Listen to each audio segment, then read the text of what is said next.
একজন ভারতীয় তাজমহলকে 3বার বিক্রি করে দিয়েছিল। বিশ্বাস হচ্ছে না তো? তাজমহল তো ছেড়েই দাও, সে ভারতের রেড ফোর্ট আর হাউস অফ পার্লামেন্ট পর্যন্ত বিক্রি করে দিয়েছিল।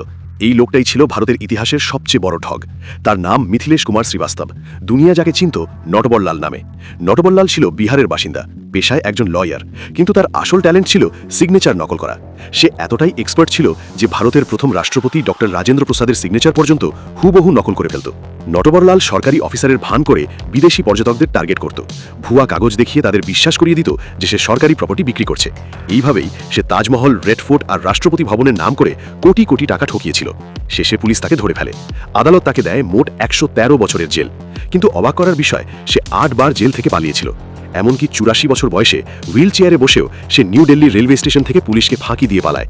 বিহারে তার গ্রামের লোকেরা তাকে রবিনহুড বলে মানত, কারণ সে ঠকানো টাকার একটা অংশ গরিবদের দিয়ে দিত। আজও তার গ্রামে নটবরলালের মূর্তি দাঁড়িয়ে আছে।